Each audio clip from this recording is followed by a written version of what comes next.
The following is a presentation of the Beterbiev Sports Media Network. This is Haymaker Combat Sports. Hear it here, coming straight from the source. Only with the real, they ain't here to dress it up. Sweet science, MMA, you can get it all from us. Trust, 5 stars cause it's live. And through the fight game, we can guide ya. Slick talking, putting them in caution. Passing all the goals cause the audio is awesome. What you waiting for? Spread the word, tell a friend. This the podcast where all of the discussion ends. When they start going strike for strike, this the show that'll tell you what you seen in the fight. They ain't playing on the mic, this a welcome to the show. Warm it up for the squad, Haymaker of the bros. I'm a bow wow, you can hear from the pros. It's Haymaker Combat Sports, time to roll. Welcome back to Haymaker Combat Sports, powered by the Beterbiev Sports Media Network. I am your host, EJ Reed, joined by my fellow host, Steve Johnson, Chris Sanders. What's good, fellas? Nothing much, man. It's after this weekend of boxing, something to look at. But other than that, nothing too much for me. Yeah, everything's good on my end. It's been, pretty occupied watching all these fights, man.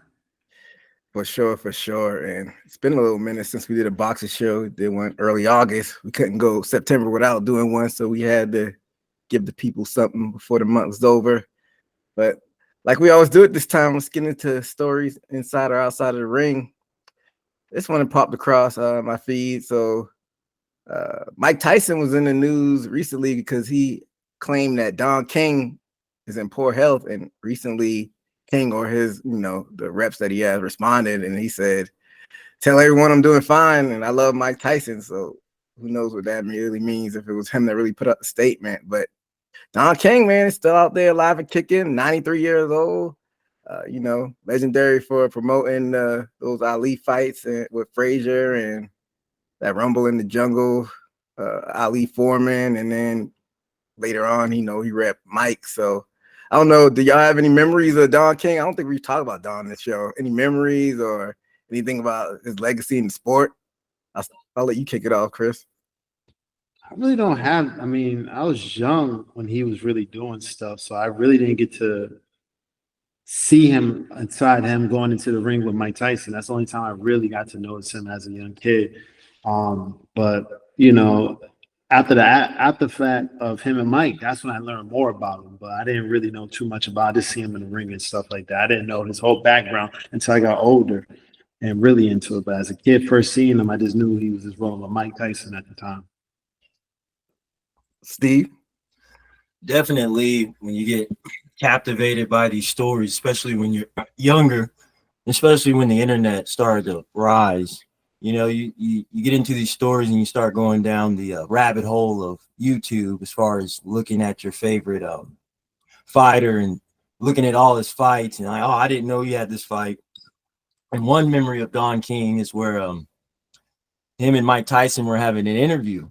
And I believe he had problems with him. And I remember Mike got up and pretended he was going to give him a right hook to the stomach, and he fell out of his chair. So he was that intimidated by Mike. So that's one good memory of Don video that I remember of him. Yeah, those two had definitely an interesting relationship, as far as boxing goes. But I don't know. I mean, my memories as a kid is like seeing how much of a character he was, with the hair. He's known for the hair, and I feel like I remember more so about like that parody they had on him with the Simpsons. I can't remember the character's name, but it was like a Don King parody more than like his actual, footage and interviews and stuff. But I don't know, there are reports out there.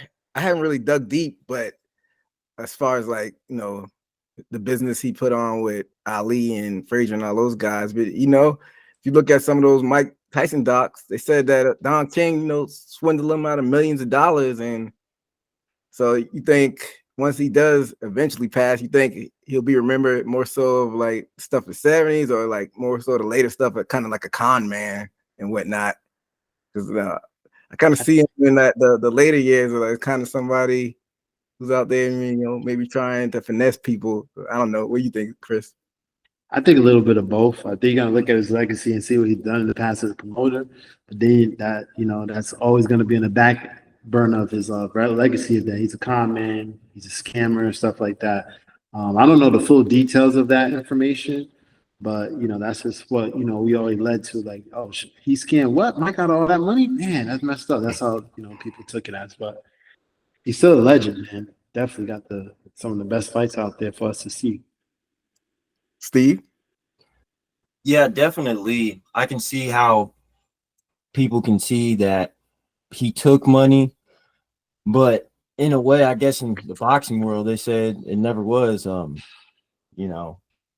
all good. It's a corruption somewhere, but where there's corruption, there's somebody that has power. And I think he may have been one of those people that probably couldn't have closed deals with fights, like with other promoters could. He had the popularity, he had the connections, and I would have to look at other promoters at that time. But I mean, I wasn't alive, and we talking about Don King now and some of the things he's done. So I think he'll be immortalized because I can understand if he was out the game, but I guess he's still in the game, and you can't deny that if he's still here.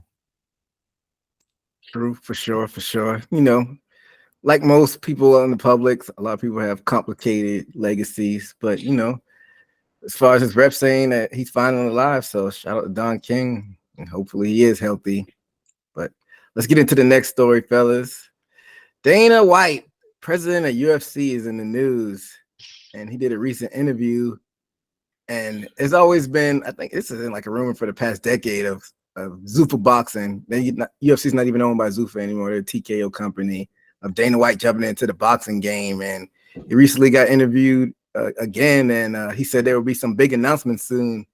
And he said, let me tell you, if you know anything about me and you go back and look at anything, I never said anything that I won't do. We've been kicking the whole boxing thing around a long time, but you never heard me commit and say I'm in. And then he said, I'm in. So I don't know. It sounds like concrete words to me. Like I said, he's flirted with the idea and the possibility for years now, but nothing come to fruition yet. But I don't even know where to start with this one, because if he does hop into the boxing world, I don't even know in what capacity, how I would look like. But if you had to, throw the old thinking cap and, guess what you think this will be, what do you think? I'll start for you, Chris. Well, that'd be good for boxing. He seems like someone that can get the fights that people want to see happen. So I think that would be good for boxing. His fight, he already got the personality that we love to see. You might hate him or love him, depending on who you are. But he has a personality. He has a big name. He has a big draw. So just on that, I think he'll be good for boxing. Again, I think the fighters he'll be able, if he has a good team or a good promotion, and he can get some good fighters over there, then we're going to get some good fights, I believe, because he knows how to make. Because what I've seen for what he's done in the past, he gets the fights that we want to see done. Steve? Definitely. I see there's a lot of money made in boxing, and there's other people dabbling in it.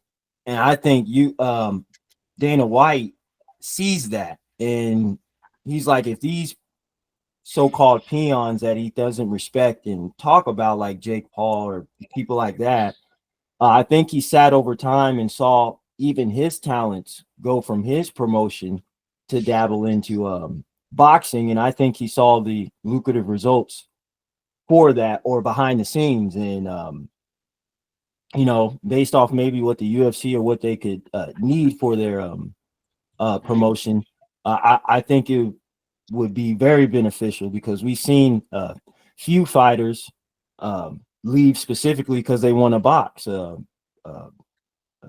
Ngannou. Mm-hmm. And I think he missed out on a big check after the fact, whether he wants to admit that or not.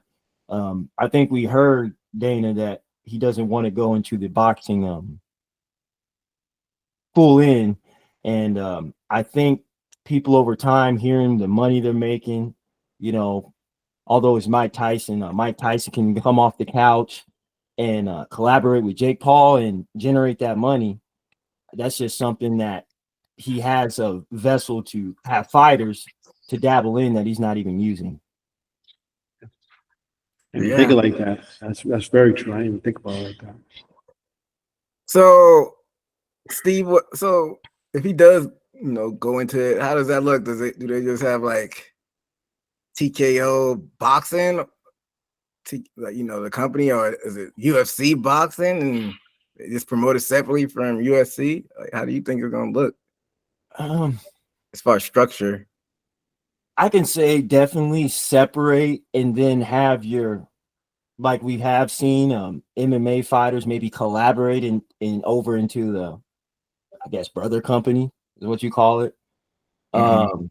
Or have that company also there to collaborate with other outside promotions like we usually see in boxing.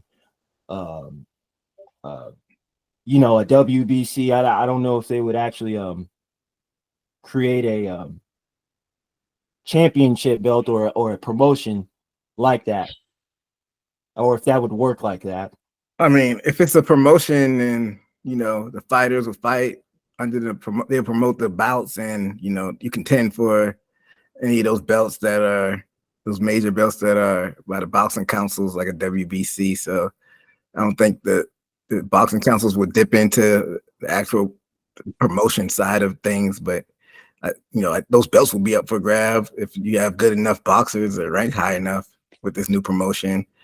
But we know these promoters out there, like a Good Old Boy Club, and Dana White is known for actually putting on the fights people want to see. It's the politics that go on with these promotions. Do y'all think Dana White would be able to break through and actually put fights on that people want to see, or you think he would just get caught up in or blackballed or like by the usual boxing politics and it just be the same old as far as actually making matchups? I'll let you kick it off, Chris. Well, it's already like that in boxing. What I'm trying to say is he won't gatekeep people on his promotion. There's so many different promotion teams, but they don't fight each other. I don't think he's going to hold his fighters against each other. I think if they're good fighters on his own camp, he'll make his group fight each other. And I think that would be good for the boxing to open it up for other promotions to do the same. Instead of keeping everybody gatekeep it, they can't fight each other because they're on the same camp or under the same umbrella. I think we'll be able to see that come to fruition. Like, oh, it don't matter if they're on this top rank. Top rank fighters can fight each other instead of going to cross. So that's why I think it'll bring to boxing will be so much better for us. Just So- to watch that. So before you walk, before you run, you got to walk. So I know he'd be able to get people under his promotion to fight each other, but there'll still be big fights out there for people, signed to top rank or signed to Golden Boy. So you think he'd be able to, crack that wall and able to get some of those crossover fights with other promoters, Chris? Yeah, that's not the problem. The problem is the money, right? It's a risk over reward. It's always about the money. Like, is it like, and then who got the A card and who got the B card? So who got the A card, who got the B card, and all about the overall money. But I think once he gets in a game, he developed his promotion. He got his team. They get a couple good fighters under their belt. I mean, the fights are just gonna come. You're gonna have no choice. Especially now, I'm not saying boxing's dying, but they don't have one person's per se besides Canelo that can really control who they want to fight and what they want to fight. So it's pretty much open right now. This is probably the best time for them to go in. Steve? Yeah, I would say I was first thinking on how he can get in, which I think his opportunity is past. If he had a big name waiting in the holster, like Ngannou, so you can almost interject yourself in the boxing without no doubt. Like, y'all don't want to prove nothing with this guy. I think this guy can be up to par, which at least the first fight, whether it was fluke or not, created hype when he fought Fury. If he would have had that, that would have at least gave him some leeway to, if he didn't have fighters, at least to what's sort of speak a word, to entertain that. I think now he has to go to the approach that you said, Chris. You have to build these fighters up, because I don't think we have a prominent enough fighter. I mean, we even seen the Masvidal fight and Nate Diaz, and I don't think it was top boxing quality So I think you would have to get these fighters sharpened with their skills to even be a prominent force to even challenge these other promotions. Yeah, it'll definitely be a building process. Rome wasn't built in a day, but I'm I curious to mean, see. he can get a lot of international fighters to the USO.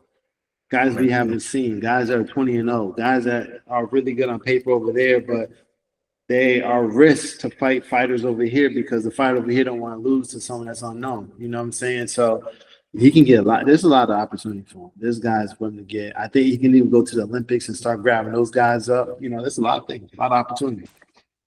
Yeah, the more fights that are put on underneath bigger microscope or magnifying glass, so to speak, it's better for the sport. So, I'm hoping it's not all hot air and we actually see something, come to fruition, but we'll keep an eye out on how it shakes out. So I'm all for it if he's able to get it done. And like I said, we'll see how that shakes out.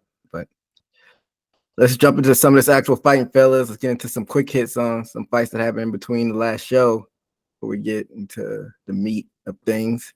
Back on August 10th, we had Virgil Ortiz versus Serhii Bokachuk for the WBC Interim Super Welterweight Championship.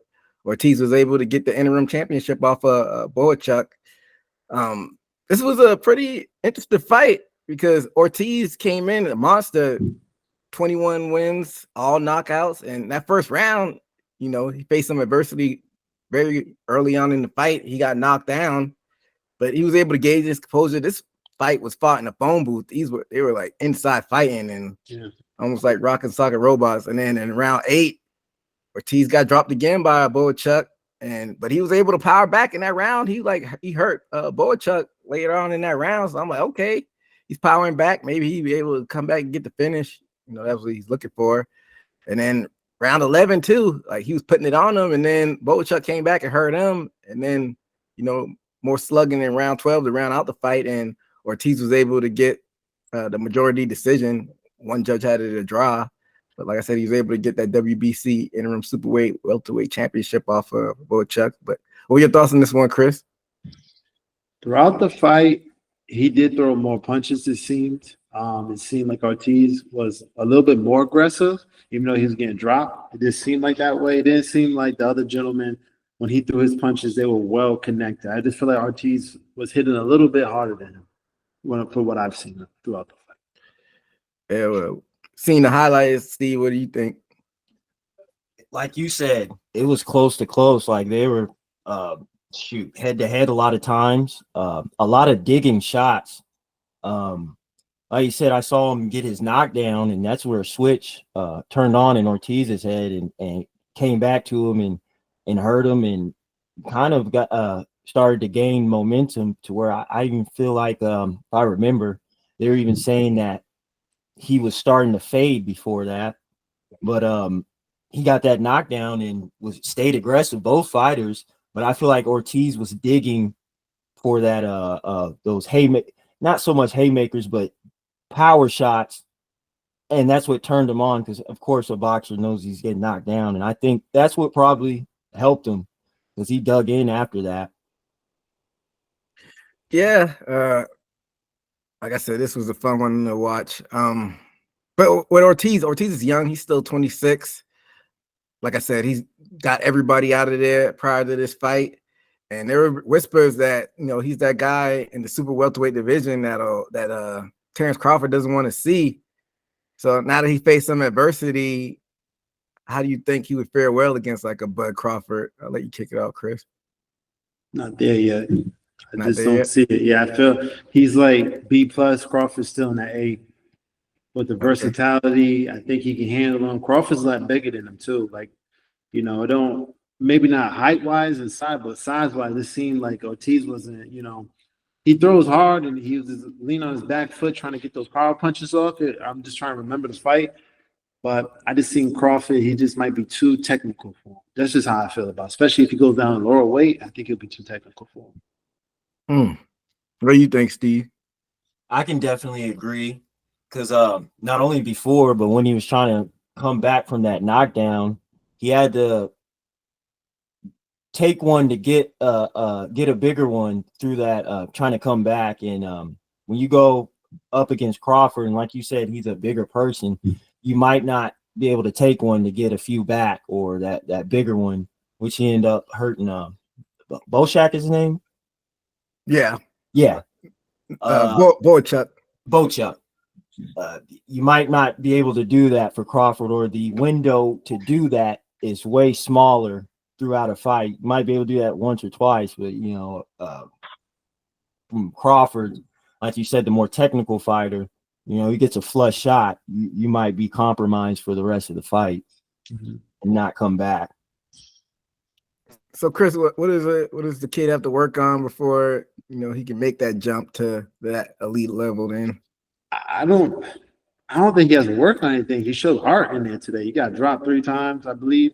Came back, kept throwing off his back foot, just trying to connect something, make something work throughout the night. He showed adversity. He showed he's still with the fights. Like, he don't back down. I think he's in a good spot. I'm just telling you my personal opinion about him and Bud. I think he is elite in the division, and he should keep fighting there. And if he can't go up, try to go up and get some more fights. But I think he's elite there. Yeah, I think he's good. We're just comparing him to Crawford. That's just, to me.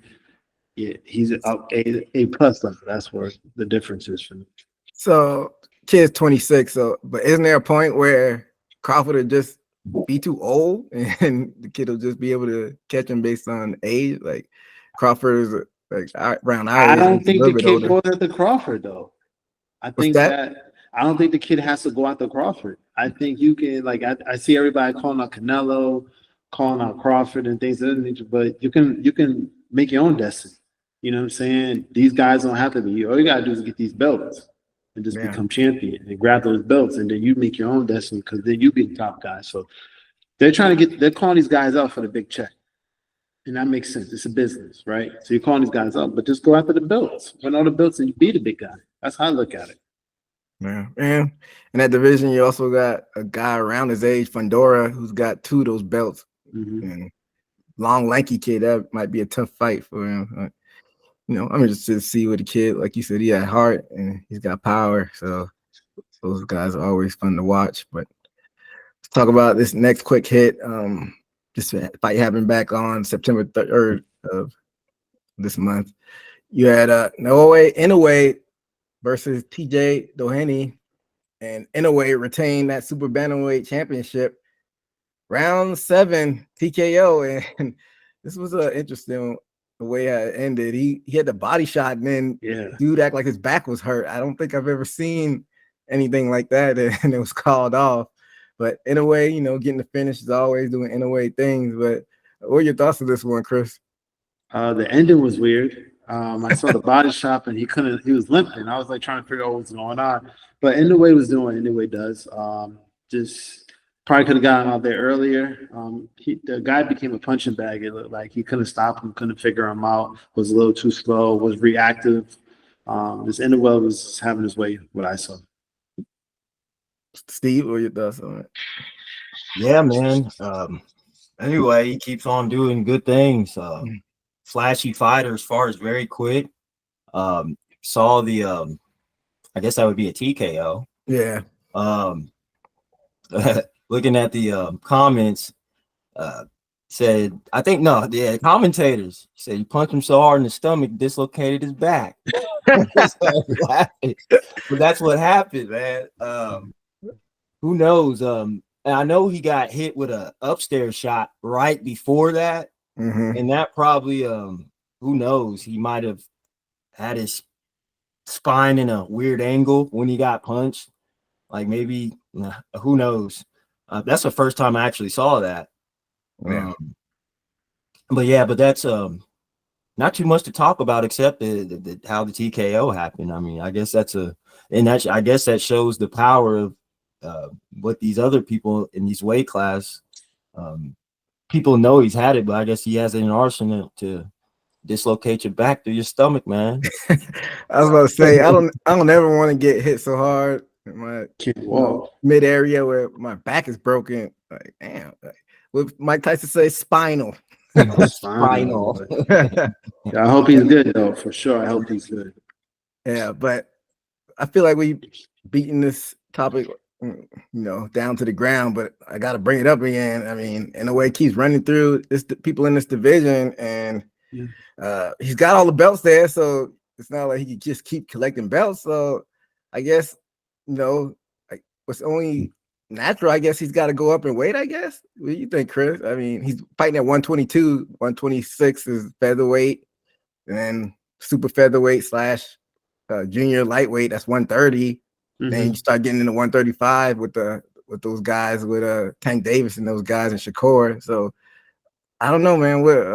Has he fought anywhere? What countries has he fought in? Only in his own country, or has he been brought around? I don't think he might have fought in America once. Don't quote me on that.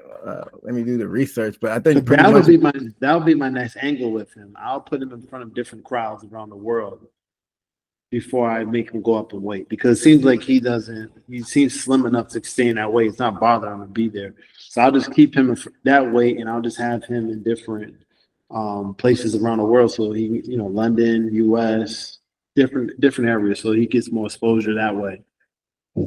Okay. So he fought during the pandemic twice over here. So maybe that's because of the pandemic, and probably the rules over there were saying that they couldn't hold events over there, so that's why they had it over here. But one happened on October 31st of 2020, and that's like the heart of the pandemic. And then June 19th, things were starting to open up a little bit, but a lot of stuff was still closed. June of 2021, he fought both in Vegas, but I'm sure the crowd wasn't, especially the one in 2020. They probably didn't have a crowd. The one in 2021, they probably had like limited crowds. So yeah, that's like an outlier. And he fought in Scotland before the pandemic, but I think he was still building his name up to that point. But other than that, all his fights have been in Japan. So yeah, I'll branch him out to different promotions, different fighters, bring them around.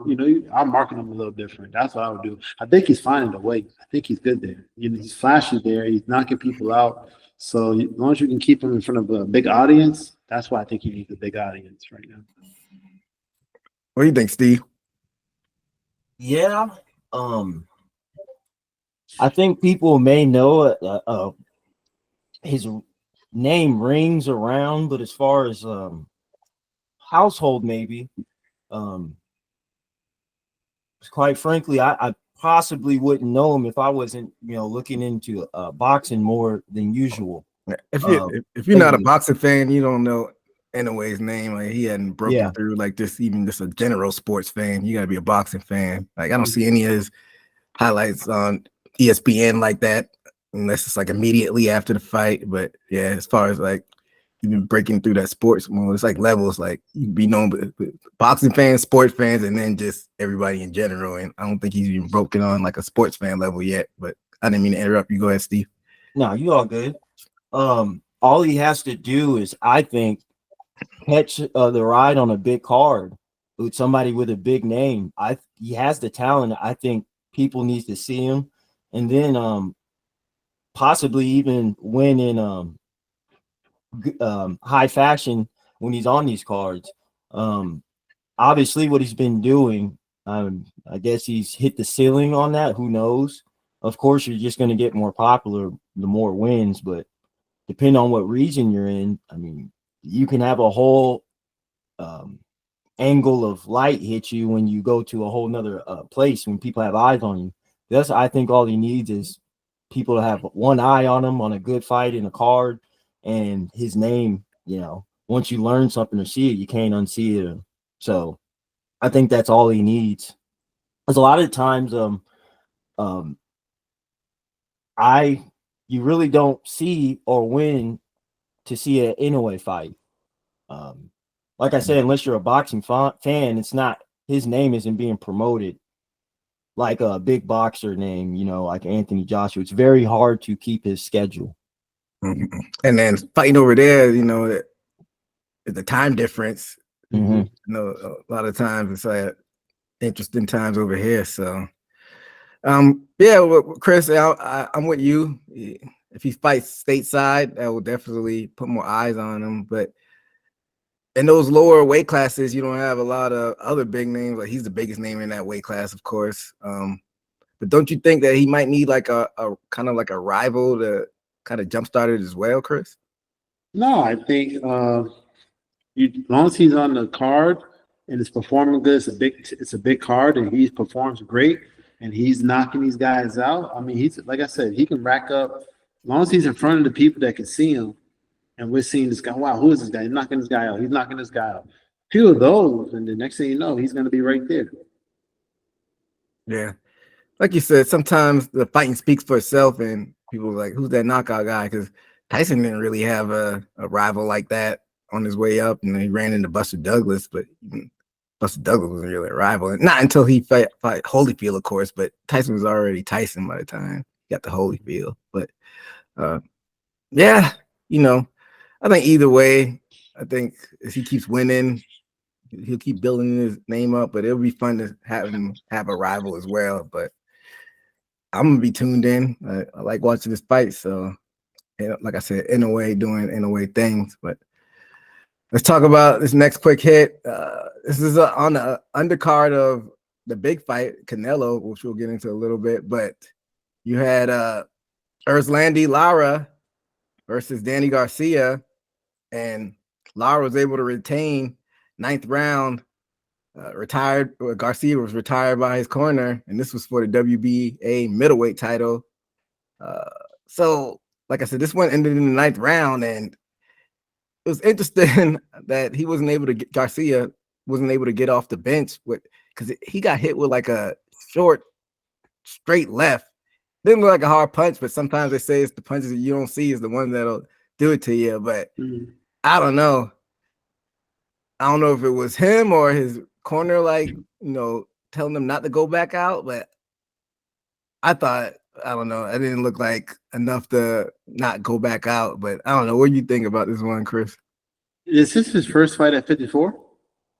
Nah, he's been like floating back and forth between, because this is 160 actually. He fought 154. I think he fought Spence at 147. He fought Spence at 147. I don't think he fought at 54 yet.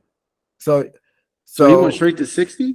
No, so I don't want to put misinformation out there, so I'll tell you exactly when he fought at 154. He fought Keith Thurman for the 154 title. This was back in 2017. Also, he fought Earl Spence at 147, so he went back down to 147 after testing himself at 154. But I think that was the only time he fought at 154 was against Thurman. That was in 2017. Most of it has been at 147, and he jumped up to 160 for this one. So it's like you said, it's a punch that you don't see. Like I can say, for instance, where I fought at 165 as an amateur, but if I fought at 152 as an amateur, I could take those 152 punches a lot easier than I could take them at 65, right? And it's just, that's what it really is. That's what I think it is. I think he's not used to being up there. Maybe you could spar guys in the gym and it's different, but when you're in there, you're with a veteran like Lara is, and someone that's fought at that way and comfortable around the 150s and the 160s. It just gets different when you get touched down here. A little body shot don't become a little body shot no more. And not saying the hit was hard, but I don't know how much fight he has in him too. He's done so much in the boxing world already. He's been a great fighter for such a long time. I'm not sure, from you telling me his story right now, from 47 to 54 to 47 and 160. I don't know where he's at mentally with box. That doesn't sound like, to me, correct. But why would you jump to 160 at this point?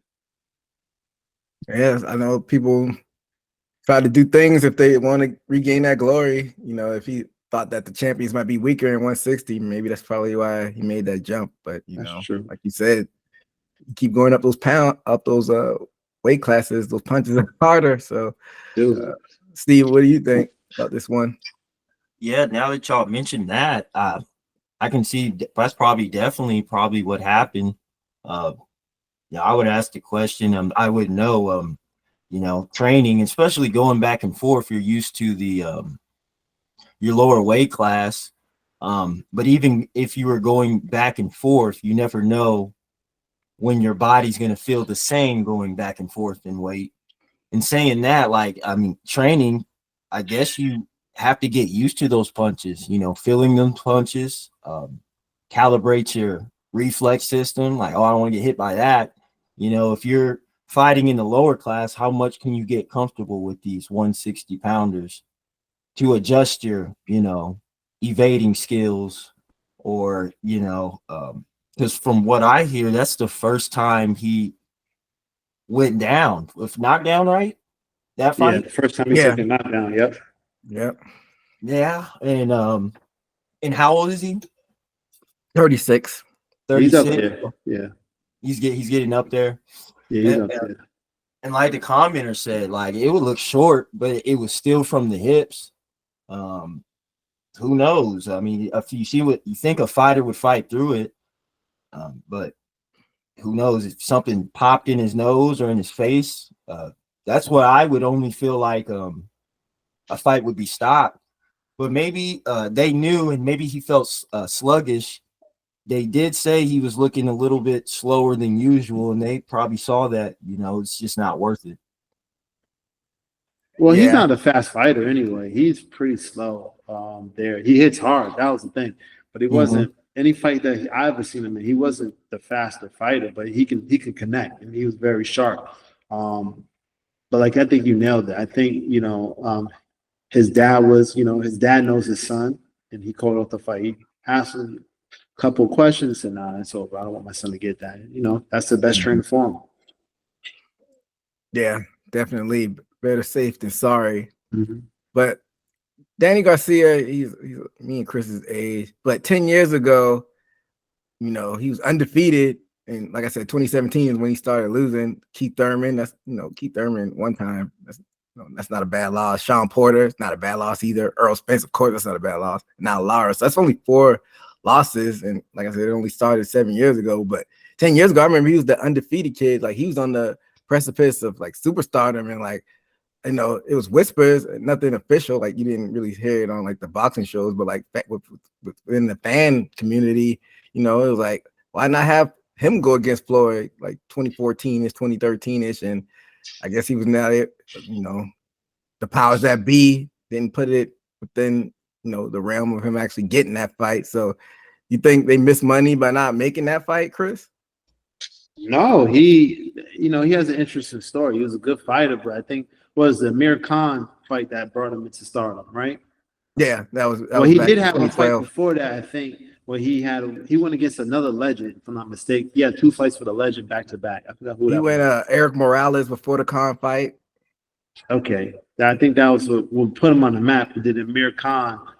That was kind of an upset, to be honest with you, because he wasn't supposed to win against Amir Khan, if I'm not mistaken. At that time, he wasn't projected to win. That was upset, and he knocked him out pretty clean and flush. So that's what put him in star, and ever since then he's been rolling. And again, 2017 is where, you know, he got some good fights with some good fighters. And not to cut you off, but that Zab Judah happened after he fought Morales. He fought Morales, then Khan, then Morales again, and he fought Zab Judah in 2013. But this is a past his prime Zab Judah, but that's the legend you're probably thinking about, right? No, I was thinking Morales. Morales. I was thinking him, but I know he fought him twice. Yeah. And the second time, I mean, he beat him bad the first time. Not bad, but pretty close. But the second time, I think he stopped him, and he didn't. Yeah, he knocked him out the second time. Yeah. This was at Barclays, your neck of the woods. And that's what made him so solid, because he just knocked out Amir Khan, then he got the rematch and knocked him out, and I think then he got the Zab fight. So that makes sense. The Zab fight. So. But yeah, so I guess he's saying, like, you don't think that Floyd fight was in the realm of possibility of he even getting back then? Yeah, Floyd was a tough fight to get for anybody back then. Like, at that time, I don't think he was on the top to get that fight, you know? He wasn't. I mean, look who Floyd fought in that time frame. There's no way he was on the top of that. Danny was just good enough to get where he was, and I thought it was very impressive. And then he just started knocking out different opponents here and there, and it was really good to watch for boxing. But if you think about it, though, Floyd had some like kind of weird fights towards the end, though. Of course, McGregor is McGregor, but what was the couple fights that he took towards the end? I know his last one was Berto. Yeah, Andre Berto, like Berto. if Berto fought him there, how come Garcia couldn't have stepped in there? That's And then interesting. those two Madonna fights, because I feel like the Madonna fights was weird. I feel like he was like avenging Adrian Broner's loss. Like that was, like, why was he even fighting Madonna like that? Well, Madonna won the belt, if I'm not mistaken. Yeah.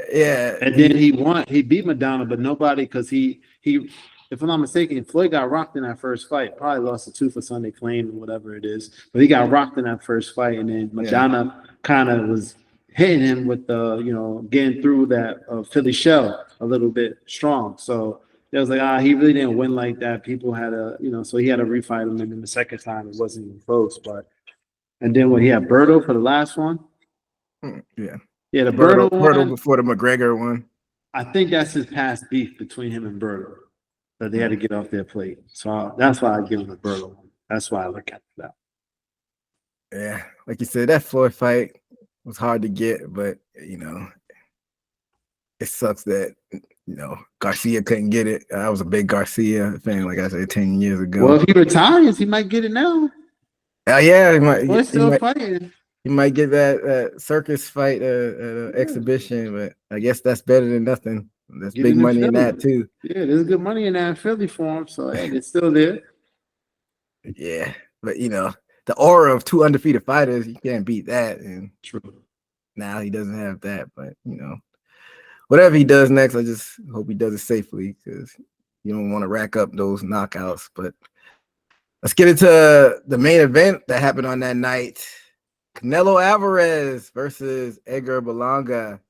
Canelo got the unanimous decision. This was back on September 14th. I mean, Canelo almost got him out there that third round.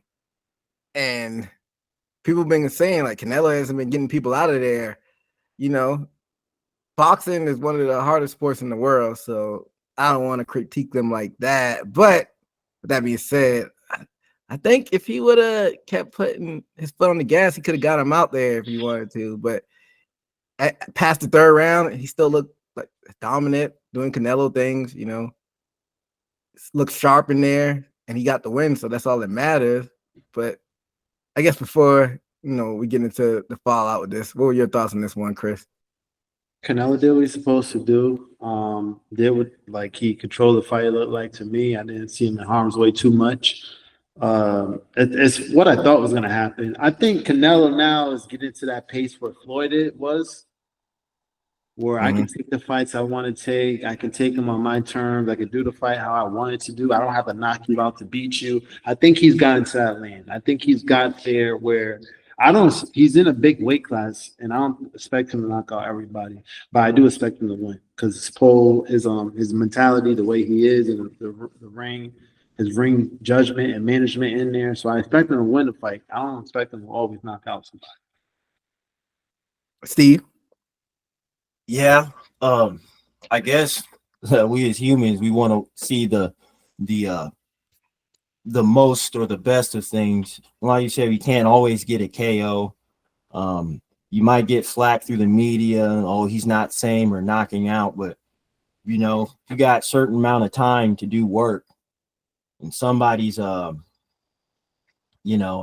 steaming ahead and putting full 400%, or you'll have somebody put on a class act, and if you're still getting the job done,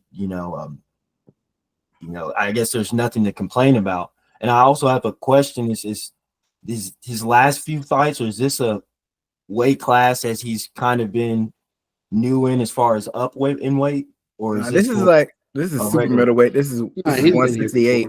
This is like his one that basically where he puts his stamp on is 168. He's been there for a while. That's super middleweight. I like him at 160 though. That's why I really like him at. But 168 and the 170s. Well, Canelo, I don't really expect too many knockouts there for him. He's 5'8". Yeah, I definitely don't like him at light heavyweight 175, but I think he's good. Like you said, his optimal weight probably is 160, but those weight cuts, like you said, they're no joke. So I think he's pretty much settled at 168. But go ahead, Steve.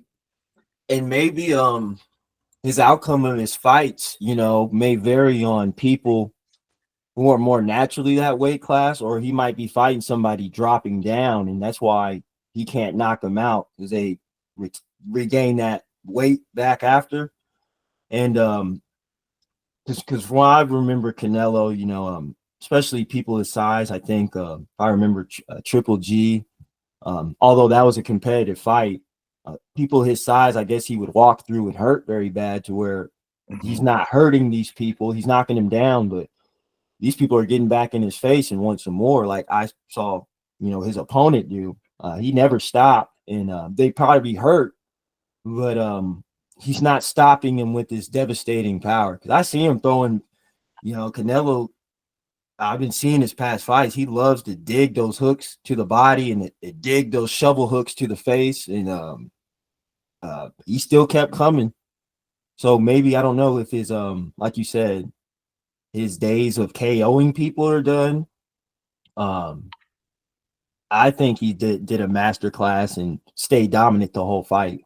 Yeah, I think his digging punches were entertainment enough for me.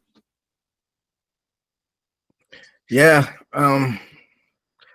He had like a short window at 160, but when he was in it, he was in his bag, like Chris was saying. He was in that middleweight division from 2015 through 2018, and then after that, he made the 168 jump. But he was getting those knockouts at 160, like Chris was saying. He was at 154 for a while too. I think he fought Floyd at 154, or maybe even a catchweight. Yeah, it was at 154 he fought Floyd.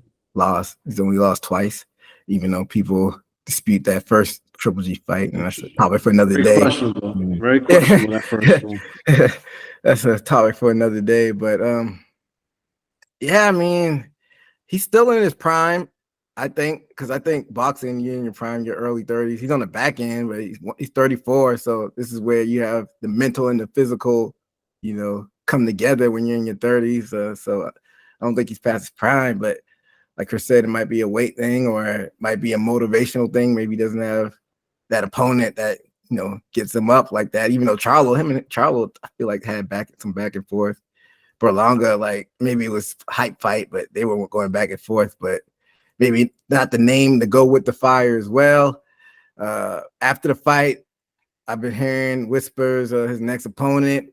Some people were throwing that Crawford card out there again, and then some people were saying that Bivol rematch, and a fight we'll be previewing later on, so we'll get into that later.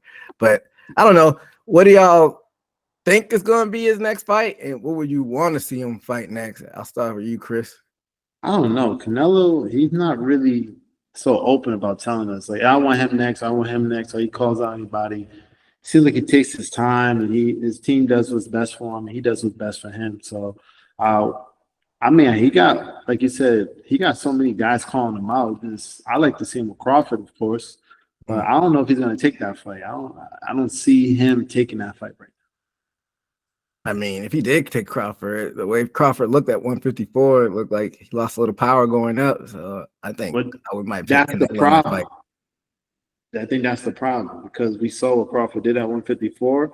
He looked so strong there. I think Canelo's like, if I beat him, y'all gonna say I fought a weaker person. Like it doesn't seem like that would be the fight for him. Yeah, but the hype behind that. But there's hype behind it. But Crawford got to do a little bit more at 154 for me. But so that's the fight you like to see. What do you think he's gonna fight as far as his next opponent? In a sense, I don't know. I really don't know. I wish it was Crawford, but again, I think Crawford would need to show more, because it doesn't. Because Canelo, I'm not saying he's looking on legacy, but if he beats Crawford, I don't think the boxing world would be like Crawford didn't really show us too much at 154 yet. So when he does show us more, then I think that fight can happen. So you're leaning towards he'll probably just fight the next mandatory. Yeah, probably. What do you think, Steve? Like, will you want to see him fight next, or what do you think is going to happen? I would like to, but who knows? Maybe Crawford's creating a strategy for us. He's just getting used to the weight class, getting his foot wet in the weight class. Know how these punches come. Training. I think he's probably gonna warm up and let the hype build. So by the time, of course, he's going to strategize, and of course, he wants to win. If he comes out winning, I think we can see a bigger hype in the Canelo and Crawford fight. As of right now, like Chris said, he didn't look crappy, but it seems like it was a different level of fight when he went up in class. And to me, I wouldn't want Crawford to lose, but that's up to him. I think he has to get used to the weight class before he starts calling Canelo out as just warm-up fights. Yeah. Well, I'm on record on past shows. Y'all already know who I want him to fight next. I want him to do David Benavidez. I feel like he's still ducking him. That's his own weight class, 168. So no excuses. But I think he might get knocked out. I may be, projecting that on him, but I want to see David Benavidez fight him next. I don't know. I'm with Chris. I think he probably fight probably his next mandatory defense that whatever council puts him up against. But he's not getting any younger. He'll be 35 next year. So, I guess we'll see what happens with Bivol. People are saying he might fight Bivol next. I don't know. That fight will probably not end well again for him. But I like to see him fight Benavidez, but he'll probably end up fighting one of his mandatory defenses. But he only fights twice a year. So, by the time he might be past his prime. I just want to see him fight the fights we want to see. And I'll get hyped if they did make the Crawford fight. I really think that he's too big for Crawford, to be honest. But if they were to make the fight, I'll be tuned in with my popcorn, But I don't know. We'll see what happens with Canelo. But fellas, let's talk about what we came for, the fight that happened this past weekend. In the heavyweight division, big boys fighting. Anthony Joshua versus Daniel Dubois over there in Wembley Stadium in front of Who? Daniel Dubois. Who? Dubois. That's why I didn't know who he was until this weekend was. That's what I'm saying. Daniel Dubois over there in Wembley, 90,000 plus packing that stadium out. And yeah, this was a fun one. I mean, round one, early on, Dubois bought the fight to AJ and was pressing forward. And later on in the round, AJ started to settle in, started working that jab and the uppercut. But towards that end of the round, AJ missed with that overhand right. And then Dubois dropped him with an overhand right of his own. And then round two, Dubois continued putting his foot on the gas and was throwing bombs and tried to get AJ out of there. Then in round three, more pressure from Dubois. Towards the end of that round, he caught him with that left hook, and AJ tumbled towards the ground. And you could tell, man, like, it was the beginning of the end. And then round four, more punches and bunches. Dubois dropped AJ twice early on in that round, and like I said, continued to put more pressure on them. And then round five, AJ showed some signs of life, and he was bringing the fight to Dubois. Got a little bit too enthusiastic behind those punches, and he even buckled Dubois a little bit, but he got too aggressive, like I said, and paid the price. Got caught with that short right hook, and it was night. It was over for AJ. And still, because he got promoted, Dubois was already the champion. He had the IBF champion that Usyk had to vacate, so he was able to retain that IBF championship and still your heavyweight champion, Daniel Dubois. Chris, I'll let you kick it off. What are your thoughts on this one? AJ was just trying to survive, man. Just really praying to the gods above and just trying to land something ever since after the end of the first. I was a little disgusted with him being too aggressive, being that he's a Olympia and that he's a boxer, that we've seen him, come back from this. And, he's never seen, like, even when he lost before, he kind of kept his composure as a boxer. This time, when I seen him, kept his hands down, was getting easy to touch, swinging, like everything was telepath. Like he could see the punches coming. And so it wasn't the AJ I know. And that, to do credit to his opponent, that got him off his game early and put AJ in fight or flight type of situation. where it's all or nothing, and he came all or nothing, and he paid the price for it. Steve? Yeah, you said fight or flight. He was put in that fight or flight mode very early since the first knockdown. You know, you said he was praying to the gods, you know, as far as metaphorically, when he finally got Dubois hurt, you know, I guess he didn't keep himself humble when his prayers were answered and got too excited like he had him hurt that bad. I know it probably looks different in the fight, especially when you're praying for something to land and you finally do it and get over excited. But that's exactly what he did. And dude came over with a what was it, straight right down, Right, yeah. almost and hit him Just right do a on the lower chin. jump. And I think Josh was trying to throw an uppercut at the same time and caught him. I think he got him hurt. I think he thought he got him more hurt than he thought, and possibly that was from the knockdowns before for him to make his judgment, or you know, fight or flight. He saw him hurt and put all his chips in and read it wrong. But that was his chance. But even before that, he, like you said, didn't look himself. Couldn't land on punches. Looked slow a lot of times, especially after the first few knockdowns. To me, and I know we're possibly going to talk about what's his other options, but to me, I think Anthony Joshua was on Deontay Wilder level, and possibly since they're devastating losses, that's hopefully something new, at least something for them as a household name they can go to. Those two fight. So I like that. So, like Chris was joking earlier, Dubois, he's not quite a household name, but he was on my radar. That Usyk fight, I don't know if I definitely watched the fight. I don't know if I watched it live or I watched the replay, but this was a year ago. This was in August of last year because people didn't give him a chance in that fight, and he looked really good in those early rounds against Usyk. I'm like, oh my goodness, he might actually have a chance, but then Usyk just did what Usyk does later on in the rounds, and he was able to get Dubois out of there. But that's when he got on my radar. But I think definitely within the UK, like he's probably a superstar overnight over there. It's such a big fight, but I guess he's on everybody. He'd probably be on more Americans' radar this time. This was a Riyadh season fight, even though they did it in London. So, you know, those guys throwing money. So I don't know. I guess the sky's the limit with this kid. What do y'all think is next for him? I'll start off with you, Chris. Ride the wave, man. This was an impressive fight. You know, he looked like control. He looked strong. He looked like he was taking the hits. So, you know, just ride the wave, see what's in front of him. And, you know, I wouldn't jump to no rematch. I would just, you know, ride the wave and just see what other opponents out there and just try to build a resume up and try to get more in front of more people. I think I only seen him probably 2 other times besides this fight. I know he's not a big name like that, but I think right now he can just ride this wave and start knocking people out, and you know he'll be right on everybody's radar.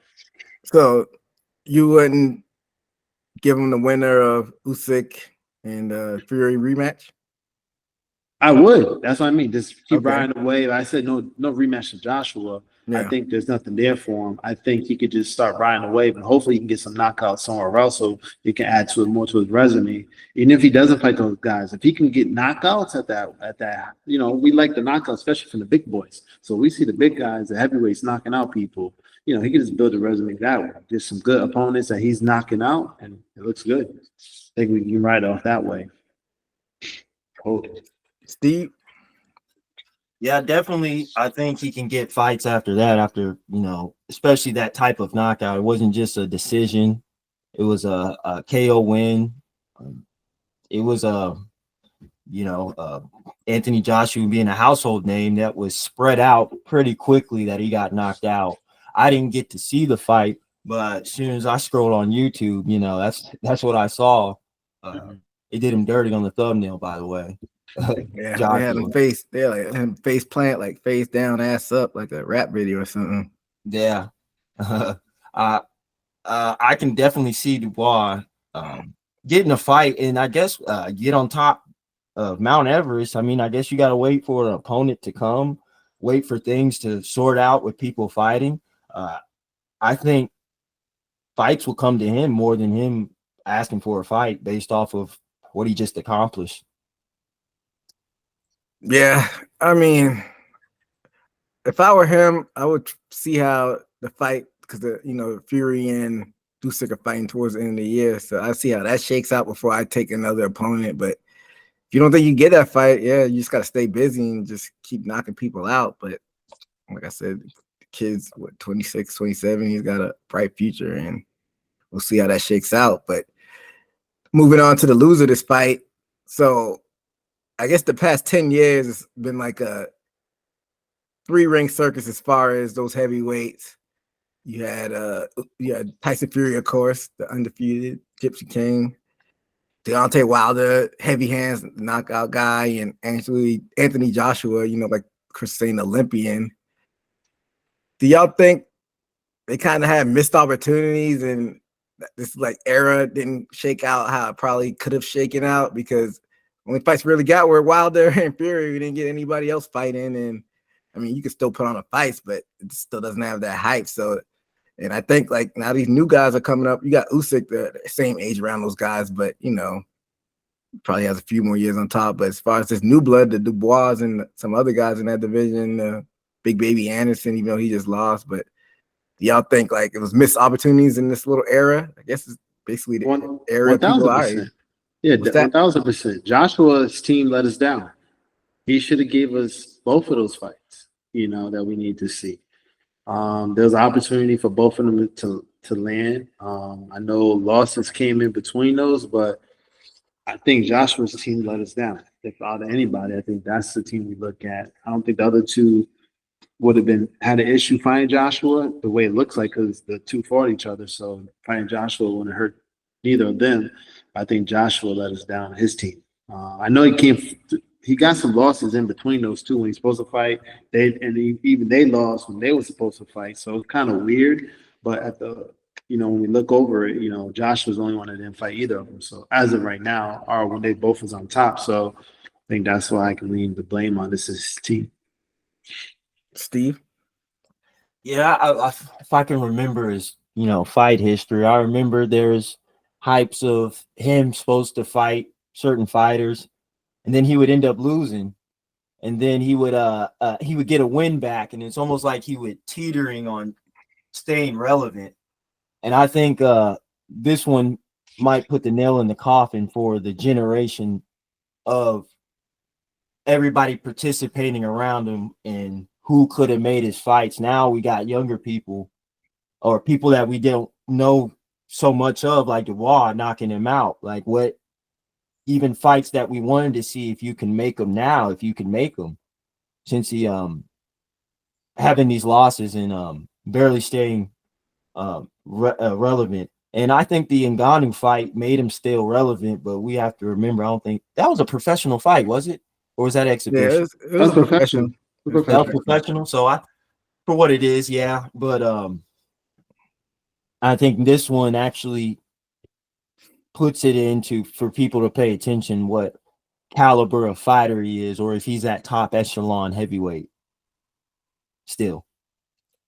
Yeah, I'm with Chris though. I think definitely a missed opportunity. I put it more so on Joshua's team because when everybody was still undefeated, his team, was dragging their feet and moving slowly and taking mandatories instead of making that fight. And before you know it, all those guys started losing.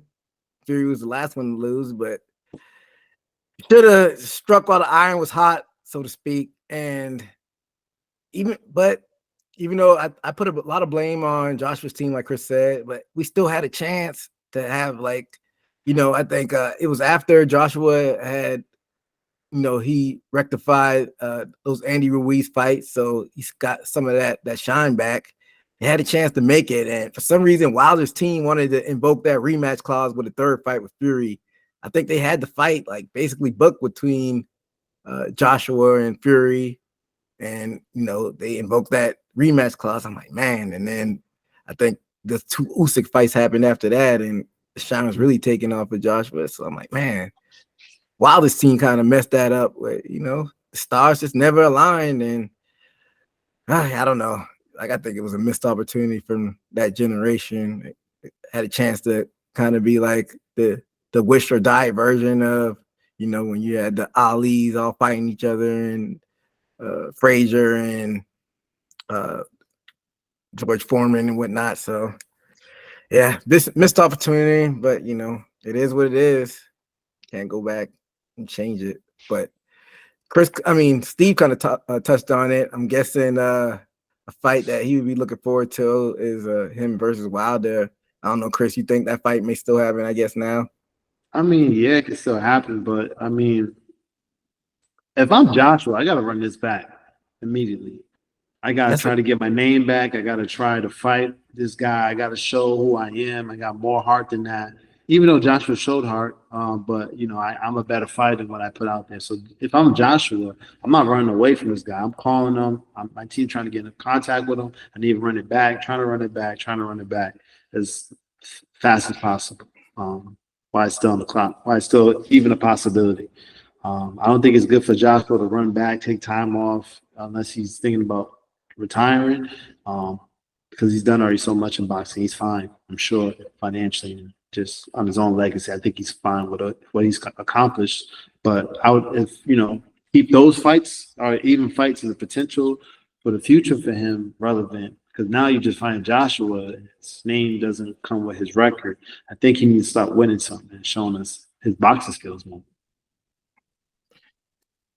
Yeah, and after the fight, he was talking about running a immediate rematch, and he put out a video saying he's not done, he's not retiring. But what would make you think that a rematch would turn differently, Chris, if he were to get the immediate rematch? Well, you already got knocked out. You got nothing to lose now, right? So I think you just got to go back to the drawing board, see what you did wrong, improve on what he's done wrong in that fight, and just be a little bit more prepared, you know. He's fighting a good fighter. He knows that. He lost to him. And it could be one of his legacy stories. It could change his whole legacy around. If he gets a knockout, then we're looking at a rematch from both of them. You know, that's how he got to look at it. Because if I knock this guy out, now I get this rematch back with him. We're going 3 times in a row. And now we got a different legacy for him. So that's how I would look at it. I'm not opposed to a rematch, just not an immediate rematch. I think he's at the point in his career. He's no spring chicken. He's got to chase the chicken, so to speak. He got to chase that money and take the Wilder fight if that's, you know, available, and then go after Dubois. Because like from what we've seen, Wilder hasn't really evolved. I thought Wilder was done. I thought Wilder thought about retiring. Did he say like I think he said. I think some people in his family were urging him to retire. Let me look it up because I don't want to, you know, put misinformation out there. They were, you know, I think his mom wanted him to retire. I don't know if he officially retired though. Let me look it up though. But I don't think he's officially retired. I mean, he's 38. He's no spring chicken. I'm looking at his page. It doesn't say former fighter. Okay. So I think he may still be in it. Let me check though. Yeah, I don't see anything about him retiring. They were calling for it, but I don't think he's officially retired. So what do you think as far as that, since from what we know he's still active, Chris? Yeah, I mean, that's still a possibility. I mean, we might as well see it before it's too late. I don't want to see these guys fighting at 40s, 38, still, you know, they're still in the youth. I mean, I don't know. Wilder didn't look so good his last fight either. I guess the time would be now. They both coming off L's, right? So I guess the time is now. Get it while the money's still high on both of their names. They both can still sell out arenas. So I think they both can just make it happen. So I'm guessing he's still firm on that, Steve. He should probably fight Wilder next. It's almost like a risk or reward, because you're not saying if he fought Wilder, he's not skilled, but if you're going up and getting possibly the money and the skill as far as Dubois and him KOing him, or you can have a fresh slate on a fighter that's came off a loss, and who knows these pressure these fighters take on, but maybe the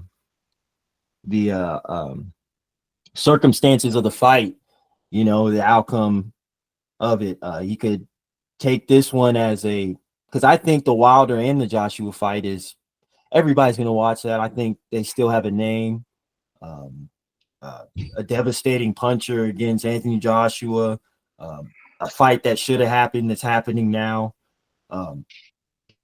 I think that can be good for Joshua, but I think he's taking a more risk if he goes for that rematch again.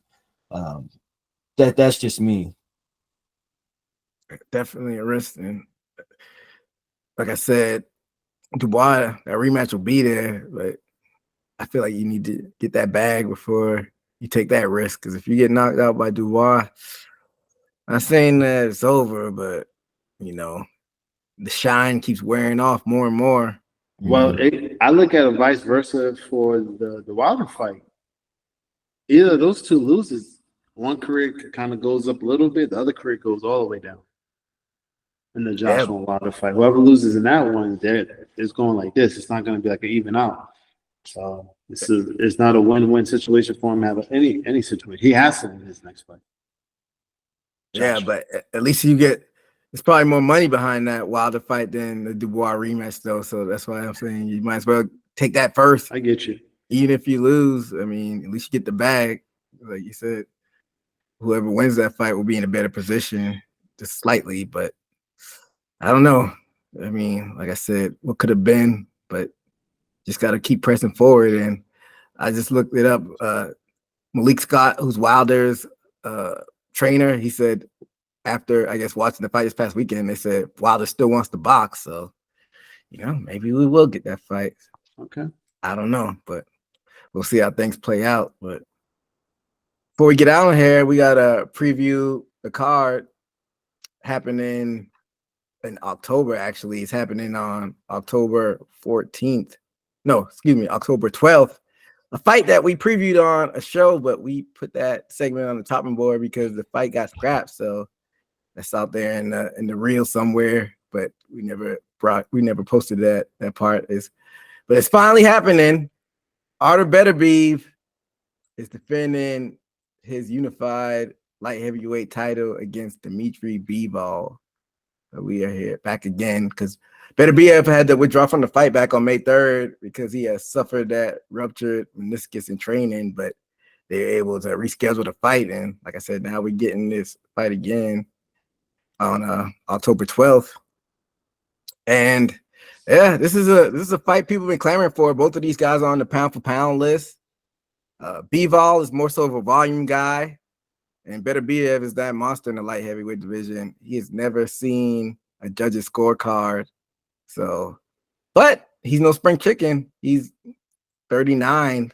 So, Father Time is undefeated. But from what we've seen in the ring, like there's a chance, better chance that he's not going to see the end of the fight than there is that he's going to go to a judge's scorecard. So, yeah, Chris, how do you see this fight shaking out? Like, how does the guy get the win in this one?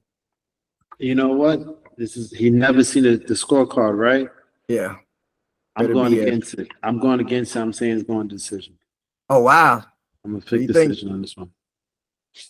Okay, so before I get into your actual pick, you just think it's just going to decision either way, win or lose for him? You think it's just going to decision? I think it's going to decision. Okay. So now that we got that out of the way, I'm going to get into everybody's picks. Who we got winning this fight? I'll start off with you, Steve. Which one has you said haven't seen a decision, you said? Artur Beterbiev has not seen a judge's scorecard. I'm gonna. And on the other side of things, Bivol, he's been having a lot of decisions recently, including Canelo was in there. That's when he really got on people's radar. But he outboxed Canelo like decisively. And then 2 decisions after that. But his last fight against Malik Zanat, he got Zanat out of there in the 6th round. We talked about that on one of the previous shows. But yeah, it's a lot of decisions for Bivol. But back to you, Steve. And you said Beterbiev haven't seen the scorecard. I'll have to go with. I have to. It sounds like some good style matchup, but I'll go with the person that hasn't took it to a scorecard. Just off of, I think that's better odds. You would finish you prove you finish fights. Not saying that the other person can't box or go to a decision or knock him out. I have to go with statistics. So Steve has Beterbiev. Who you got in this one, Chris? They're going decision and not Beterbiev, not Arthur. The what is it? Dmitry Bivol.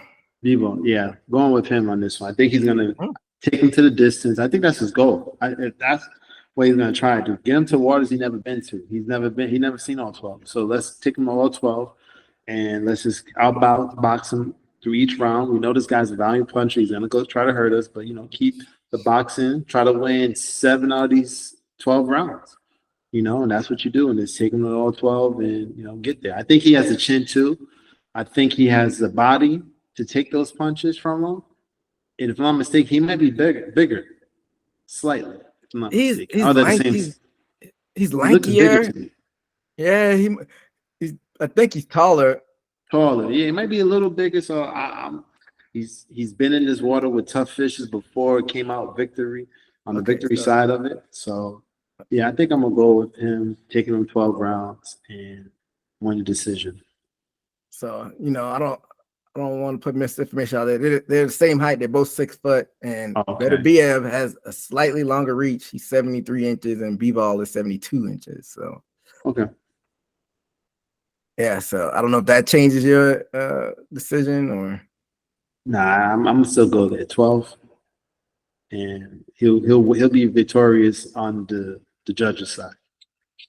Bivol's got got the age. He's got the age advantage being younger.